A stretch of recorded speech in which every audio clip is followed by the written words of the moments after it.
Everyone, welcome back to my YouTube channel.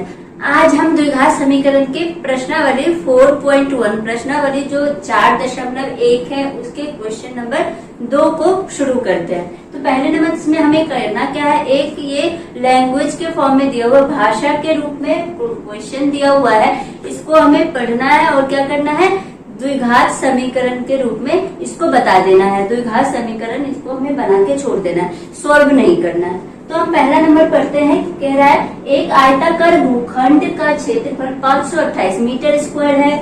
क्षेत्र की लंबाई मीटर में दी गई है, चौड़ाई के 2 गुणों से 1 अधिक है।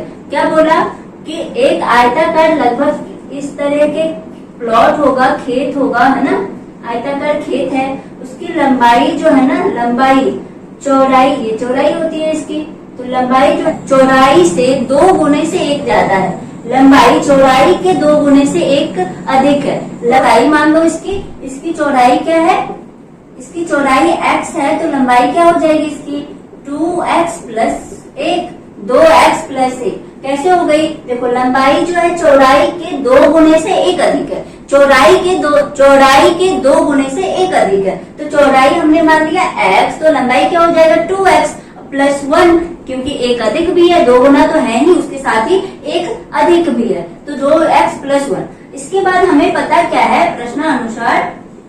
प्रश्नानुसार क्षेत्रफल, आयत का क्षेत्रफल, आयताकार भूखंड का क्षेत्रफल क्या होता है, लंबाई गुणे चौड़ाई, है ना।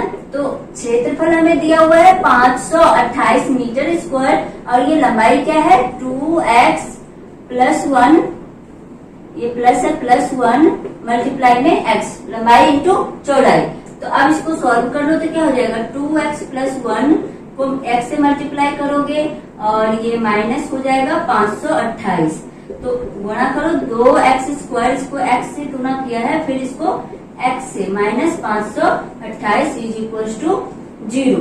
ये जो हमने क्या निकाला, समीकरण निकाली, यही समीकरण किसका आंसर हो जाएगा, फर्स्ट वाले का। हमें बस समीकरण निकाल के बताना है, सिर्फ और सिर्फ बोला है समीकरण के रूप में व्यक्त करो, तो हमने क्या कर दिया, समीकरण को व्यक्त कर दिया। अब दूसरा संख्या देखो, दूसरा नंबर क्वेश्चन देखो, ये कह रहा है 2 क्रमागत धनात्मक संख्या, क्या है, 2 क्रमागत धनात्मक पूर्णांक का गुणनफल 306 है।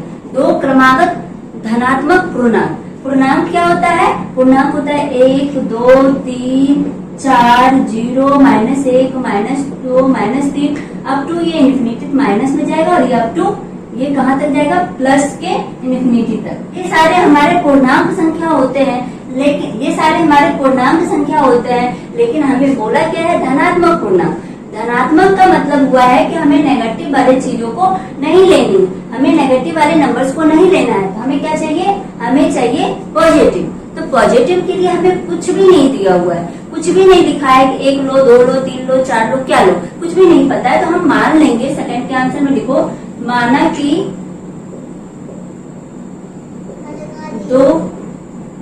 2 क्रमागत धनात्मक पूर्णांक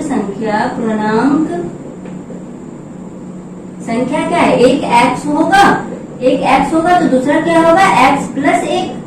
अरे भाई धनात्मक पूर्णांक लगातार, तो एक है तो दूसरा 2 होगा, दूसरा 2 है तो तीसरा 3 होगा, पहला 3 है तो दूसरा 4 होगा, मतलब 1 का अंतर होगा। कोई भी संख्या उठा लो धनात्मक में, सबके बीच में 1 का डिफरेंस होगा। हमें कोई संख्या नहीं मालूम है, तो हमने मान लिया वो संख्या x है, पता नहीं वो x कौन सा है, लेकिन उसके अगला क्या होगा, x में 1 जोड़ देंगे तो उसके अगला मिल जाएगा। हमें बोला है कि क्रमागत मतलब लगातार वाले लेने को, तो हमने क्रमागत कर दिया। इसके बाद क्या बोला है, इन दोनों संख्या को जो हमने माना, इन दोनों संख्या को अगर गुणा कर देते हो तो आपको मिलता है 306, तो हम गुणा कर देंगे। प्रश्नानुसार क्या हो जाएगा, x को गुणा कर दोगे x प्लस 1 से, तो ये हमें 306 दे देगा। तो अब हमें क्या बोला है, समीकरण के रूप में लिखो, तो हम समीकरण बना देंगे। कैसे बनाएंगे, x को इस x से गुणा करोगे तो x स्क्वायर हो जाएगा, ये x को 1 से गुणा करोगे तो प्लस x हो जाएगा, बराबर में 306 हो जाएगा। x स्क्वायर प्लस x, ये 306 प्लस में दिखा के माइनस में कर लो और ये 0 कर दो। ये हमें एक द्विघात समीकरण मिल गई और ये दूसरे का आंसर हो जाएगा। अब हम तीसरे पे, हमारा दूसरा नंबर क्वेश्चन कह रहा है रोहन की माँ उससे 6 साल बड़ी है। किससे? रोहन से। तो हम मान लेंगे, तीसरा का उत्तर में लिखो, हम मान लेंगे कि माना कि रोहन की आयु क्या है? माना कि रोहन की आयु बराबर में x है। रोहन की आयु क्या है? x है। x क्या है? वर्ष में है, x वर्ष। रोहन की माँ की आयु क्या हो जाएगी? रोहन की माँ की आयु हो जाएगी x प्लस 26। यही तो बोला है, 26 साल बड़ी है उसकी माँ रोहन से, तो एक x प्लस 26 हो जाए। कह रहा उनकी आयु का गुणनफल अब से 3 वर्ष पश्चात, 3 वर्ष पश्चात क्या हो जाएगा? 3 वर्ष पश्चात दोनों की आयु क्या हो जाएगी? दोनों की आयु क्या हो जाएगी? x प्लस 3 किसकी हो जाएगी? रोहन की। रोहन की आयु और x प्लस 26 प्लस 3 ये हो जाएगी रोहन की माँ की आयु।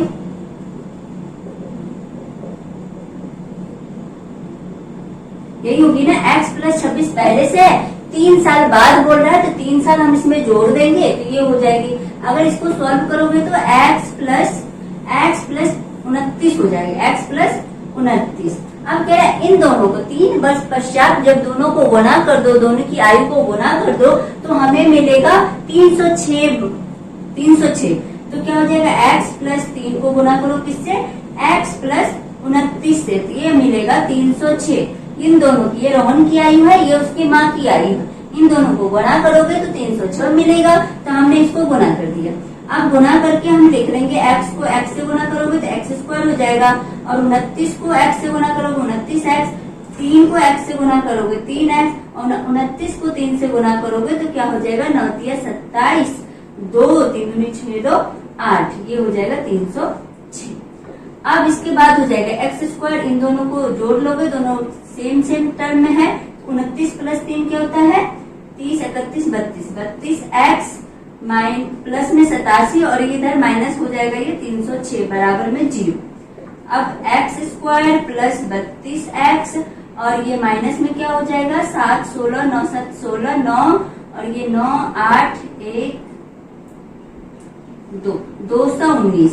तो ये जो है ना, हमने क्या कर दिया, इसको समीकरण के रूप में निरूपित कर दिया। ये इसके आंसर हो जाएंगे किसके? तीसरे नंबर क्वेश्चन के। अब इसके बाद देखो चौथा नंबर में क्या कह रहा है। चौथा नंबर क्वेश्चन है, कह रहा है एक रेलगाड़ी 480 किलोमीटर की दूरी समान चाल से तय करती है। कितनी? 480 किलोमीटर की दूरी वो समान चाल से तय करती है। तो हम मान लेंगे कि माना कि रेलगाड़ी की चाल क्या रही होगी? माना कि रेलगाड़ी की चाल x किलोमीटर प्रति घंटा रही होगी। तो ये 480 किलोमीटर जाने में कितना समय लिया होगा? समय कितना लिया होगा? समय बराबर क्या हो जाएगा? 480 बटे में x। क्यों? 480 यहाँ पर क्या है? ये दूरी बटे चाल कर लेंगे तो हमें समय निकल जाएगा। तो हमने 480 बटे x कर लिया, ये समय है तो समय कितने घंटे में दिया हुआ है तो इतने घंटे उसको लगेंगे। 480 किलोमीटर चलने में अगर एक समान चाल से चल रही है, वो चाल x किलोमीटर प्रति घंटा है, तो टोटल समय उसको लगा होगा 480 बटा x घंटा।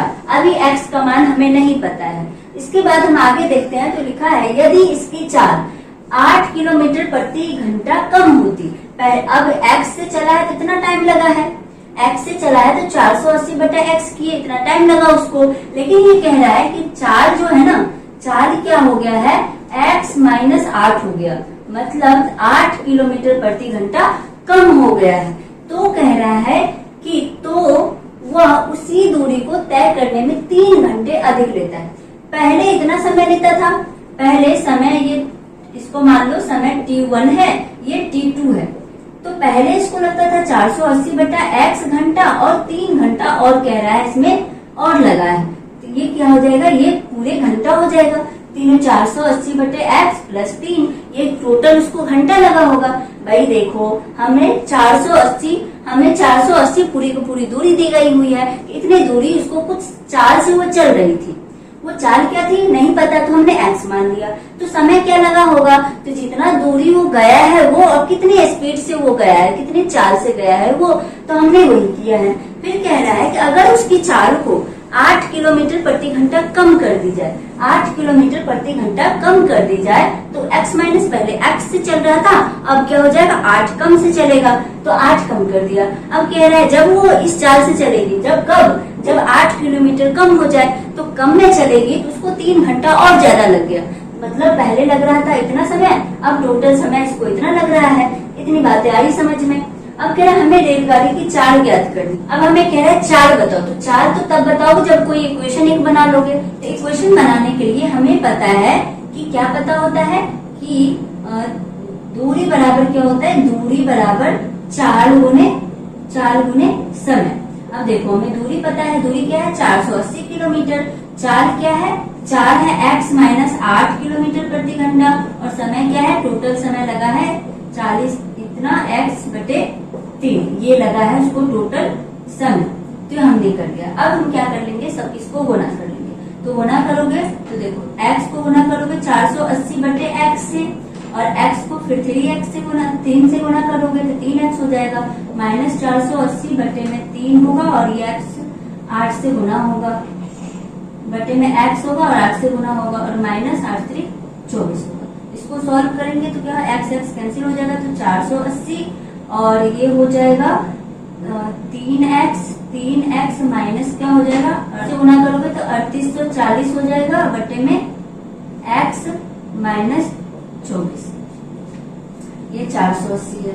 अब ये 480 देखो यहाँ पे कैंसिल हो रहा है, हमने कैंसिल कर दिया, ये तो 0 हो गया 0।